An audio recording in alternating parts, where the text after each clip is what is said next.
الشيطان الرجيم.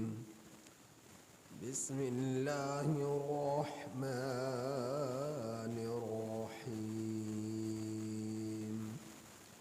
وهذا كتاب أنزلناه مبارك فاتبعوه واتقوا لعلكم ترحمون.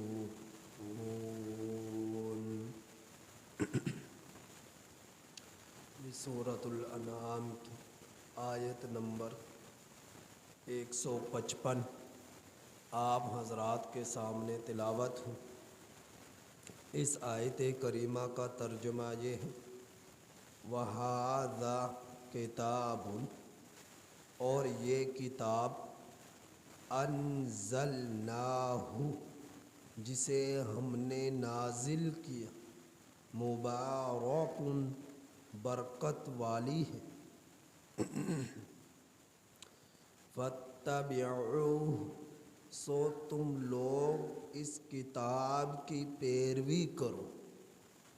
واتقوا، اور ڈرو تم لوگ.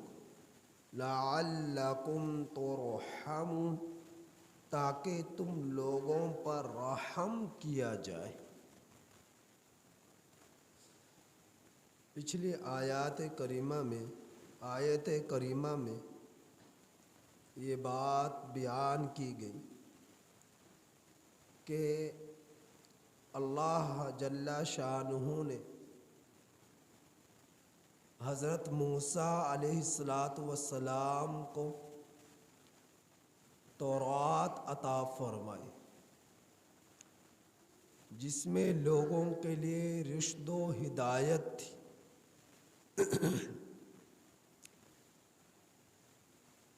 اور جو لوگوں کے لیے رحمت تھی،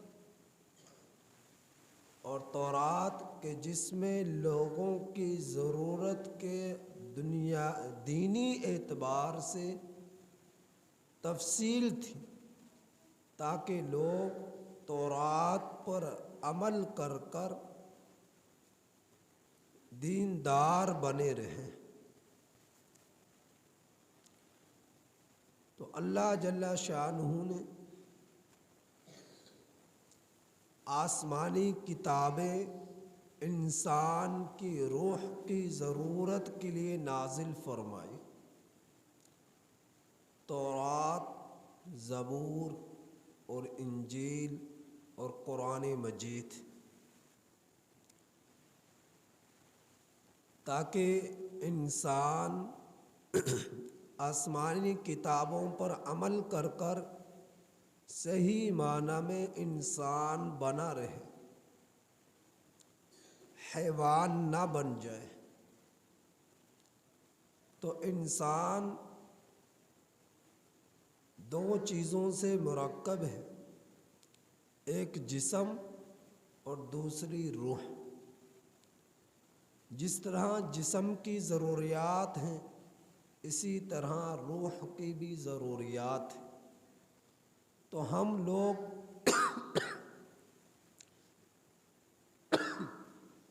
زیادہ تر جسم کی ضروریات کا تو خیال کرتے ہیں، لیکن روح کی ضروریات کا خیال نہیں کرتے. روح کی ضروریات کا خیال نہیں کرتے. جس طرح جسم بیمار ہو جاتا ہے، سر میں تکلیف، بخار ہو جاتا ہے، پیٹ میں تکلیف ہوتی ہے، فوراً علاج معالجہ کراتے ہیں، دوائی لیتے ہیں.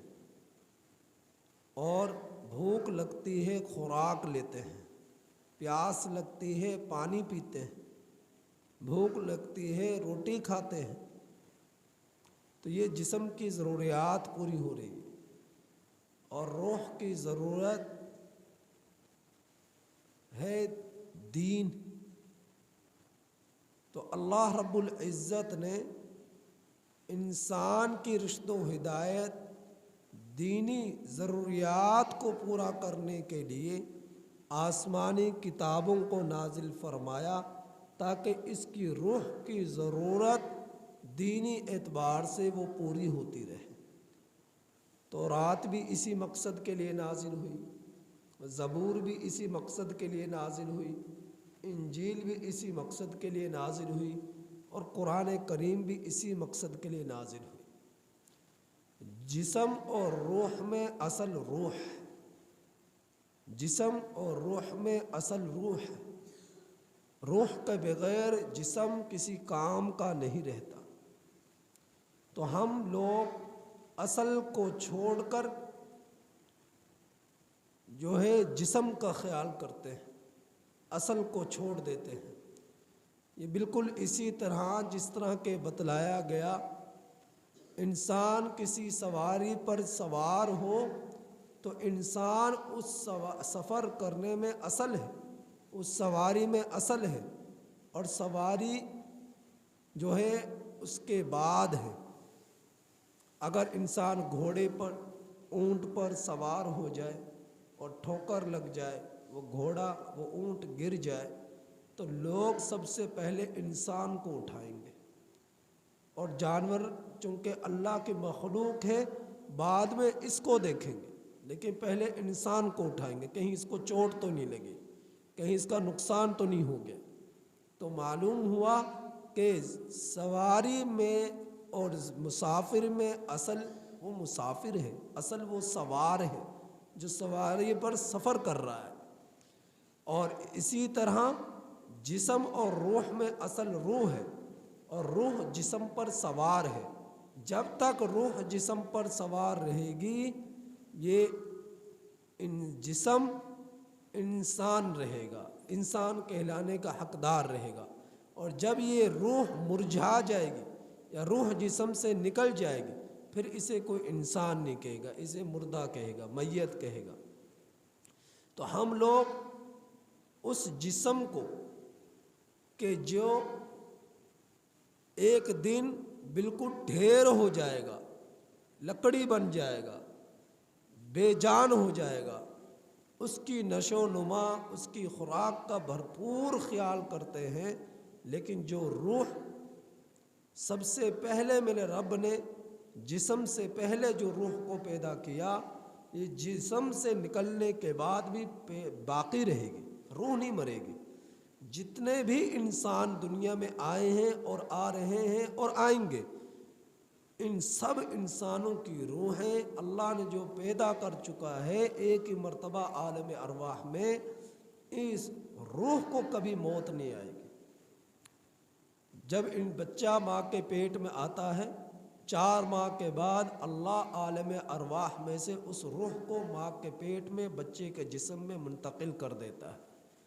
اور جب یہی بچہ دنیا میں آتا ہے، پھر پروان چڑھتا ہے، یہاں تک کہ جو اس کی تقدیر میں لکھا گیا، جتنا زمانہ دنیا میں رہنے کا، جتنی سانسیں دنیا میں گزارنے کا، جیسے اس نے پوری کی اور فوراً اسے پر اللہ کا حکم آیا، تو یہ بچہ، یہ انسان، یہ جوان، یہ بوڑھا جب مر گیا اور جسم نے اس کا ساتھ چھوڑ دیا، یہ مر گیا، تو روح نے اس کا ساتھ چھوڑ دیا، تو یہ روح مرتی نہیں ہے، یہ دوبارہ اللہ رب العزت اسے آسمانوں پر اٹھا لیتے ہیں، یہاں تک کہ جسم قبر میں پہنچ جائے، اور پھر جسم کے ساتھ اس روح کا تعلق ہو جاتا ہے۔ لیکن بالکل اسی طرح نہیں ہوتا جس طرح دنیا کے اندر آج ہم میں جسم اور روح کا تعلق ہے۔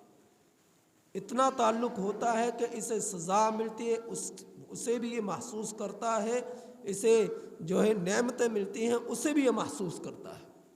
حتیٰ کہ حدیث پاک میں آتا ہے، جس طرح کا آپ لوگ سن چکے ہیں، کہ میت کی تدفین کے بعد جب اس کے اعزاء و اقربا جاتے ہیں، تو وہ مردہ اپنے ان تدفین کرنے والوں کے قدموں کی آہٹ کو سنتا ہے۔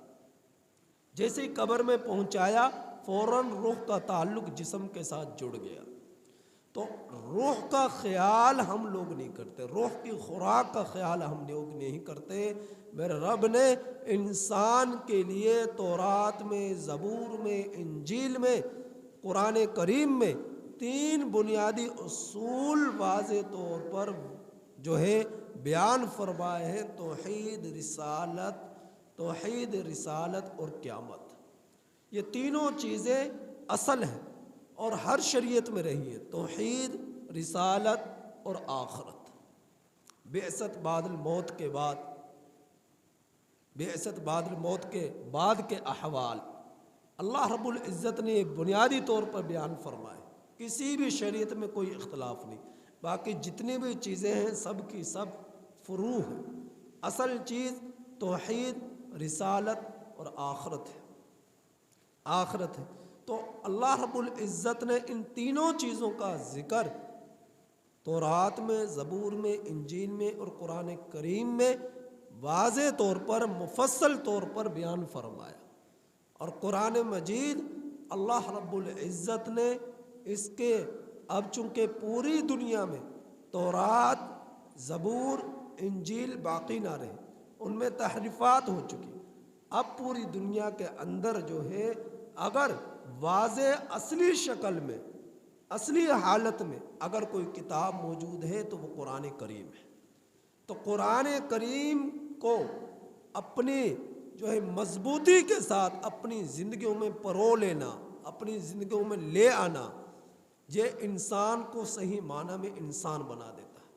آج ہم لوگ قرآن مجید کو چھوڑ چکے ہیں، قرآن مجید سے دور ہو چکے ہیں، اپنی دینی خوراک کو اس کے ذریعے پورا نہیں کر رہے، روحانی خوراک کو اس کے ذریعے پورا نہیں کر رہے، روح کے غذا کو اس کے ذریعے پورا نہیں کر رہے، جس کی وجہ سے ہم لوگ ذلیل ہو گئے، ہم لوگ بزدل ہو گئے۔ تو ذلت اور رسوائی سے کب نکلیں گے؟ جب ہم اب قرآن مجید کو مضبوطی کے ساتھ پکڑ لیں گے۔ اور قرآن مجید وہ واحد کتاب ہے کہ اللہ نے اس کی حفاظت کا ذمہ خود لیا کہ انا نحن نزلنا الذکر وانا لہ لحافظون، ہم ہی نے قرآن کریم کو نازل کیا ہے اور ہم ہی اس کے محافظ ہیں۔ مسند احمد اور مستدرک حاکم حدیث کی کتابیں ہیں، ان میں یہ روایت موجود ہے کہ جب تک قرآن مجید دنیا میں ہے اس وقت تک قیامت نہیں آئے گی،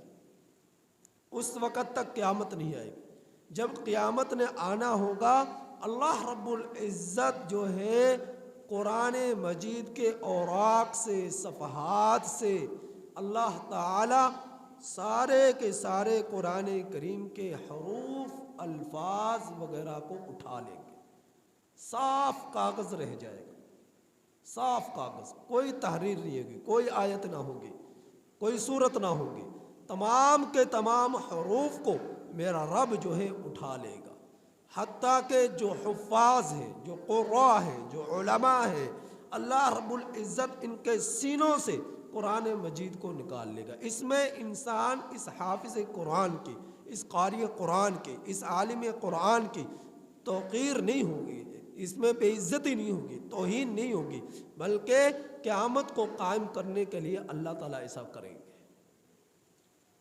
کہ قیامت قائم ہو جائے۔ جب تک قرآن مجید دنیا میں موجود ہے، قرآن مجید، قرآن کے صفحات پر اس کے الفاظ موجود ہیں، حروف موجود ہیں، اس وقت تک قیامت قائم نہیں ہوگی۔ میرا رب قیامت کے جب قائم کریں گے اس وقت حروف کو صفحات سے اٹھا لیں گے، قرآن کریم سے اٹھا لیں گے اور لوگوں کے سینوں سے حروف کو اٹھا لیں گے اور قیامت قائم ہو جائے گی، قیامت قائم ہو جائے گی۔ اور ایک روایت میں ہے جب تک دنیا کے اندر لا الہ الا اللہ محمد الرسول اللہ کہنے والا ایک شخص بھی موجود ہوگا، اللہ اللہ کہنے والا ایک شخص بھی موجود ہوگا، اس وقت تک قیامت نہیں آئے گی۔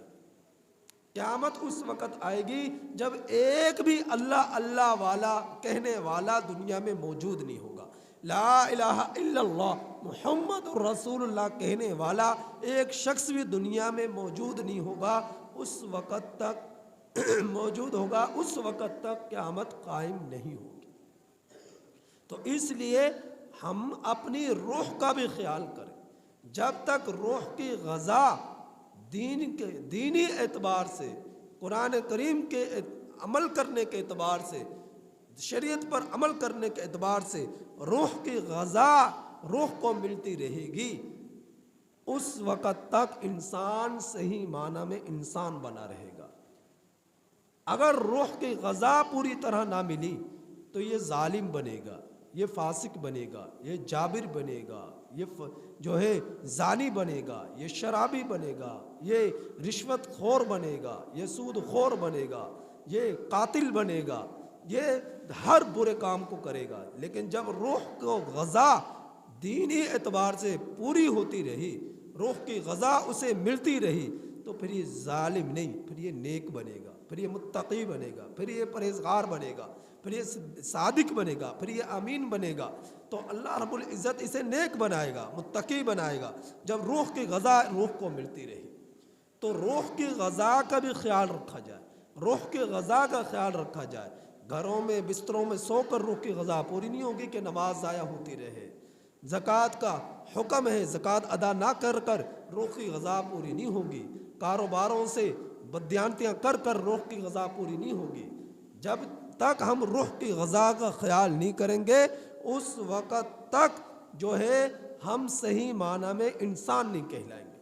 انسان صحیح معنی میں تبھی کہلائیں گے جب روح کو ہم پوری طرح روح کی غذا کا، روح کی خوراک کا ہم لوگ خیال کرتے رہیں گے۔ تو اللہ رب العزت نے اس آیت کریمہ میں بیان فرمایا وَهَذَا کتاب، اور یہ کتاب یعنی قرآن مجید، انزلناہ، ہم نے اسے نازل کیا۔ اس قرآن کو نازل کرنے والا کون ہے؟ اللہ کی ذات، اللہ کی ذات۔ مبارکن، یہ کتاب ہے کیسی؟ برکت والی، اس میں میرے رب نے برکت رکھی ہے، اس کے ایک ایک حرف میں برکت ہے۔ میرے نبی نے فرمایا جو شخص قرآن مجید کے ایک حرف پڑھے اللہ رب العزت اسے 10 نیکیاں عطا فرماتے۔ اور میں یہ نہیں کہتا کہ الف لام میم یہ پورا ایک حرف نہیں، الف ایک حرف، لام ایک حرف، میم ایک حرف۔ آپ نے الف لام میم پڑھا، آپ کو 30 نیکیاں مل گئی، آپ کو 30 نیکیاں مل گئی۔ تو قرآن مجید یہ ایسی برکت والی کتاب ہے، کسی مریض پر پڑھ کر دم کرے تو میرا رب اس کی برکت سے اسے شفا عطا فرمائے۔ قرآن مجید کو چھونا ثواب، قرآن مجید کو دیکھنا ثواب، قرآن مجید کو سننا ثواب، قرآن مجید کو پڑھنا ثواب، اجر ہی اجر ہے۔ میرا رب جو ہے بغیر گنتی کے اسے نواز رہا ہے، جو اس کی قدر کر رہا ہے، جو اس کی قدر کر رہا ہے۔ اتنی عظمتوں اور رفعتوں والی کتاب ہے کہ چھو تو اجر، دیکھو تو اجر، پڑھو تو اجر، سنو تو اجر، بوسہ لو تو اجر۔ تو قرآن مجید کو میرے رب نے برکت والا بنایا ہے، لہٰذا اس سے برکت حاصل کرو، اسے چھو کر، اسے دیکھ کر، اس کو پڑھ کر، اس کو پڑھا کر، اس کو سن کر، اس کو سمجھ کر، اس کو سمجھا کر اس سے برکتیں حاصل کرو، اس سے برکتیں حاصل کرو۔ اور میرے نبی نے فرمایا لا تمسہ الا انت طاہر، کہ قرآن مجید کو تو ہاتھ نہ لگا مگر اس حال میں کہ تو پاک ہو۔ ناپاک شخص، ناپاک عورت قرآن مجید کو ہاتھ نہیں لگا سکتی، اس کو چھو نہیں سکتی۔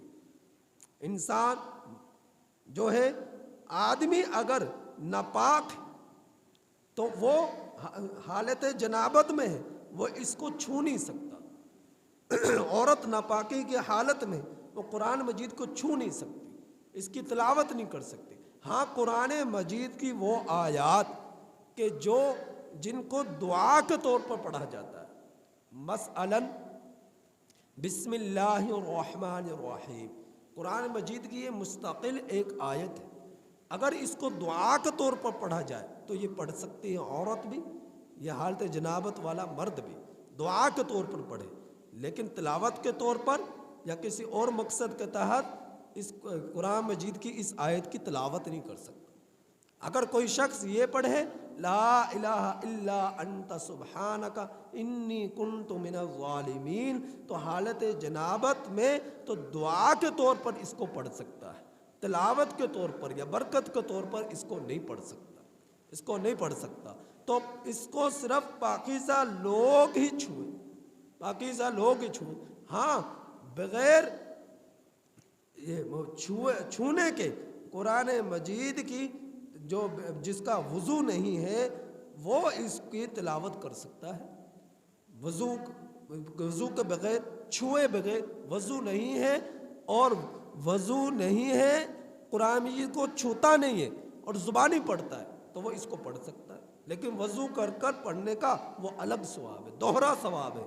اس لیے باوضو ہو کر اس کو پڑھا بھی جائے، چھوا بھی جائے. چھونا بھی برکت، پڑھنا بھی برکت، سننا بھی برکت، سنانا بھی برکت. برکت ہی برکت میرے رب نے اس قرآن کریم میں رکھی. فَاتَّبِعُوهُ، سو تم لوگ اس کی پیروی کرو. کون فرما رہا ہے؟ میرا رب فرما رہا ہے. احکم الحاکمین فرما رہا ہے تم اس کی پیروی کرو. آپ سنو تو صحیح میرے رب نے اس میں کیا کچھ فرمایا. کیا کچھ فرمایا کہ والدین کی نافرمانی نہ کرنا، اللہ کے ساتھ شرک نہ کرنا، اولاد کو قتل نہ کرنا، اور فحش عریانی نہ کرنا، نہ حق کسی کو قتل نہ کرنا، یتیم کے مال کو نہ کھانا، ناپ تول میں کمی پیشی نہ کرنا. تو جب بات کر رہے ہو تو بات میں انصاف کرنا، اللہ کے وعدے کو پورا کرو. یہ ساری کی ساری باتوں کی تم لوگ پیروی کرو، پورے قرآن کی پیروی کرو. یہ کون کہہ رہا؟ احکم الحاکمین کہہ رہا ہے. جب تم نے اس کی پیروی کرنا شروع کر دی، تمہاری روح کی غذا مکمل ہوتی رہی تو پھر کیا بن گیا؟ متقی بن گیا، پھر تو پرہیزگار بن گیا، پھر تو نیک بن گیا، پھر تو اللہ والا بن گیا، تو صحیح معنی میں حقدار مسلمان کہلانے والا بن گیا، مومن کہلانے کا حقدار بن گیا. تو لہٰذا تو قرآن کریم کی پیروی کر. یہ کسی ایک انسان سے میرے رب نے نہیں فرمایا. فَاتَّبِعُوهُ جمع کا صیغہ ہے، اس میں قیامت تک آنے والا آخری انسان تک مخاطب ہے.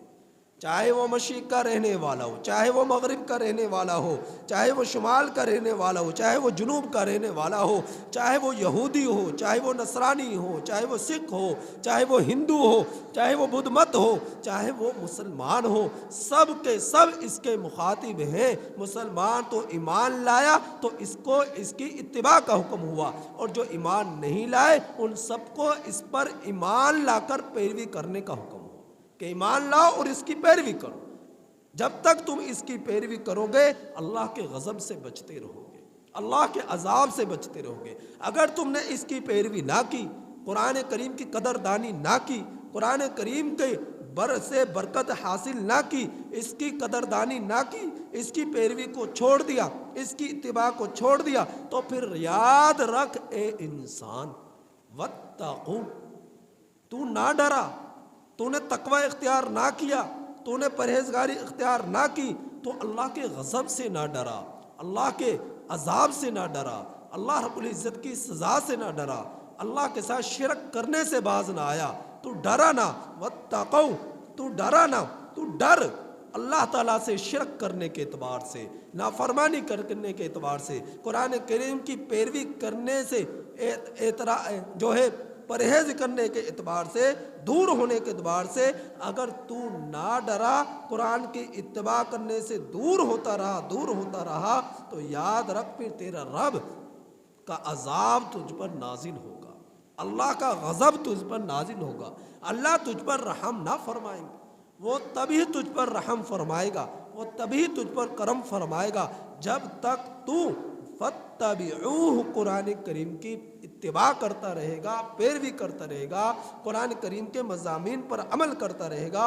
واتقوا، اور رب کی نافرمانی سے بچتا رہے گا، ڈرتا رہے گا، اللہ رب العزت سے ڈر کر تو زندگی گزارتے رہے گا، اس وقت تک تیرا رب لعلکم ترحمون تجھ پر رحم فرمائے گا. اسی وجہ سے فرمایا تیرا رب کی رحمت تیری طرف متوجہ ہوگی جب قرآن کریم سے تو برکتیں حاصل کرے گا، اس کو پڑھ کر، اس کو سن کر، اس کی پیروی کر کر، اس کی اتباع کر کر. لہٰذا قرآن کریم سے دور نہ ہو اے مسلمان، قرآن کریم کے قریب ہو جا اے مومن، اے مومنہ، اے مسلمان، اے مسلمہ. تو قرآن کریم کے قریب ہو جا اور اس کی پیروی کر، اور اس اللہ تعالیٰ سے ڈرتی رہے تاکہ تیرا رب تجھ پر رحم فرماتا رہے، اللہ کی رحمتیں تجھ پر نازل ہوتی رہے، تیری زندگی میں سکون آتا رہے. یہ زندگی جو ہے، زندگی کے اندر جو چٹپڑا پن، جو رونقیں اور جو سکون یہ اٹھتا جا رہا ہے، اس کی وجہ کیا ہے؟ اس کا علاج کیا ہے؟ اس کا علاج ہے دین۔ یقین جانیے گا، ہم لوگوں نے دین کو چھوڑ دیا، ہم نام لیوا صرف مسلمان ہیں، حقیقت میں ہم مسلمان کہلانے کے حقدار نہیں ہیں۔ جو ہم سے حرکتیں ہو رہی ہیں، جو ہم نے دلوں میں نفرتیں بسا کر رکھی ہیں، جو ظاہری طور پر ہم تیوریاں چڑھاتے ہیں ایک انسان ہی کو دے کر، نفرتیں بسا کر، اور دوریاں نفسا نفسی کا عالم ہے۔ سب کچھ تو ہوتے ہوئے ایک وقت ایسا تھا، اتنی گاڑیاں نہ تھی، اتنے بنگلے نہ تھے، سہولیات نہ تھی، آرائش نہ تھی، نعمتیں نہ تھی، یعنی کہ بہت کم وسائل تھے، بہت کم وسائل تھے، لیکن محبتیں تھیں، جوڑ تھا، دلوں میں جو ہے صفائی تھی، ایک دوسرے